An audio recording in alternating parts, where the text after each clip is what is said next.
విశాఖకు అతిథులు వచ్చినప్పుడు రిషికొండ భవనాలను ఉపయోగించుకోవాలని మాజీ మంత్రి గుడివాడ అమర్నాథ్ అన్నారు. ఆ భవనాల్లో జగన్ ఉండరు. రాష్ట్రపతి, ప్రధాని, గవర్నర్ విశాఖకు వచ్చినప్పుడు వినియోగించుకోవాలని అన్నారు. భవనాల వీడియోలను బయటపెట్టిన టీడీపీ మేము చేసిన అభివృద్ధిని కూడా చూపించాలి. ప్రభుత్వంలో ఉన్నటువంటి పెద్దల నిర్ణయం తీసుకోవాలి. సో దాని ప్రకారం తీసుకోమని చెప్పి మేము కోరుతా ఉన్నాం. దీన్ని ఎవరి మీద రుద్ది ఇది పలానా వాళ్ళది అని చెప్పానంటే అర్థం లేదు కదా. సో దాని ప్రకారం వారు అనవసరమైనటువంటి తప్పుడు ప్రచారం చేయొద్దనేటువంటిది మా తాలూకా మనవి. ప్రభుత్వానికి సంబంధించిన ఆస్తి ప్రభుత్వానికి ఏ రకంగా ఉపయోగపడాలనేటువంటిది వారు చూసుకోవాలనేటువంటిది మేము కోరుతా ఉన్నాం. దాని ప్రకారం వారు అడుగులు వేయమని చెప్పి మరి మా రిక్వెస్ట్.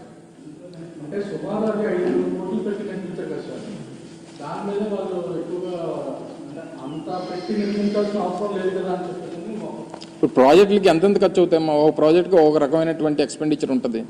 ఇప్పుడు తీసుకొని వెళ్ళి ఏదో చూపించారు, అన్ని చూపించి వాళ్ళే రేట్లు ఫిక్స్ చేసేస్తున్నారు. తెలుసా మీకేమైనా అఫీషియల్గా రికార్డ్ ఏమైనా ఉందా? అంటే చూపించేసి ఏది పడితే అది వాళ్ళే రేట్లు ఫిక్స్ చేసేసి వాళ్ళే మైకుల ముందు చెప్పేసి ఏది పడితే అది చెప్పేది కరెక్ట్ కాదు. అది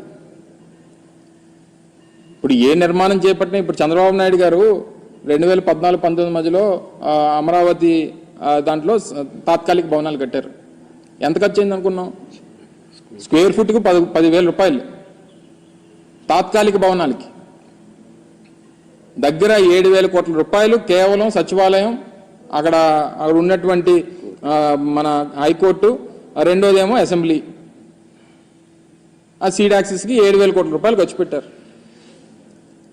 నేను అనేది ఏంటంటే ఇవి పర్మనెంట్ బిల్డింగ్స్ కట్టామంటే 30-40 సంవత్సరాలు శాశ్వతంగా ఉండాల్సినటువంటి అవసరం ఉంది. ప్రజలకు సంబంధించినటువంటిది, ప్రభుత్వానికి సంబంధించినటువంటి ప్రాపర్టీ. అది ఎవరు వినియోగించుకోవాలనేటువంటిది ప్రభుత్వాలు నిర్ణయం తీసుకుంటాయి. సో ప్రభుత్వంలో వారు ఉన్నారు, ఏ రకంగా చేయాలనేటువంటి వారు నిర్ణయం తీసుకోవాలి. ఎవరు పట్టుకెళ్ళిపోయేది కాదు కదా. సో ఏదన్నా ప్రభుత్వానికి సంబంధించి ప్రభుత్వ ఆస్తిగానే ఉంటుంది నేను అనేది. సో దాన్ని ఏ రకంగా సద్వినియోగం చేసుకోవాలనేటువంటి వారు నిర్ణయం తీసుకోవాలి.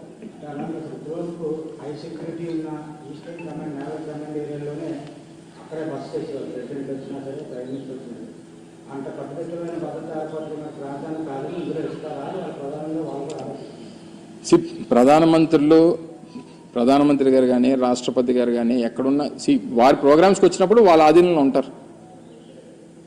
జనరల్గా త్రివిధ దళాలకి అధిపతిగా రాష్ట్రపతి ఉంటారు కాబట్టి సహజంగా ఈస్టర్న్ నేవల్ కమాండ్ ప్రోగ్రామ్స్ ఎక్కువగా వచ్చేది మన దగ్గర. రాష్ట్రపతి దేనికి వస్తుంటారు? నేవల్ సంబంధించినటువంటి యాక్టివిటీస్లో మేజర్గా మనకి పార్టిసిపేట్ చేస్తుంటారు. సో ఎవరు వచ్చినా దేనికి వినియోగించుకోవాలి? గవర్నర్ గారు వస్తారు, గవర్నర్ గారికి వినియోగించుకోమనండి. సో ఎవరు వచ్చినా అది ప్రభుత్వానికే కదా అని అంటున్నాను నేను. వాళ్ళు చిత్రీకరించింది ఏంటంటే, నిన్న వారంతా కూడా చిత్రీకరించింది ఇది జగన్మోహన్ రెడ్డి గారి బిల్డింగు. జగన్మోహన్ రెడ్డి గారి బిల్డింగ్ ఒకవేళ మళ్ళీ ముఖ్యమంత్రి గారు ఏంటంటే బహుశా ఆయన అక్కడి నుంచి పరిపాలన చేసేవారేమో. ఇప్పుడు వారు కదా, ఇప్పుడు చంద్రబాబు నాయుడు గారు కదా ముఖ్యమంత్రి. సో నేను అనేది ఏంటంటే దాన్ని ఏ రకంగా వినియోగం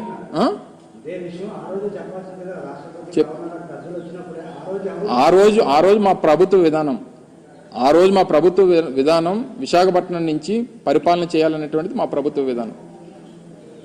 మొన్న ముఖ్యమంత్రిగా జగన్మోహన్ రెడ్డి గారు ఎన్నికై ఉంటే విశాఖపట్నం నుంచి ప్రమాణ స్వీకారం చేస్తామని చెప్పాం. సో మా పాలసీ మాకుంది, మా విధానం. సరే, ప్రజలు ఒక నిర్ణయం తీసుకున్నారు, తెలుగుదేశం పార్టీకి అధికారాన్ని ఇచ్చారు. ఇప్పుడు దాన్ని ఏ రకంగా వినియోగించుకోవాలనేటువంటి దాని మీద మా సలహా. ఇప్పుడు చంద్రబాబు నాయుడు గారు మా కోరిక అయితే విశాఖపట్నం నుంచే విశాఖపట్నాన్ని రాజధాని చేయాలని. కానీ వారి నిర్ణయం, వారి విధానం, వారికి అమరావతి.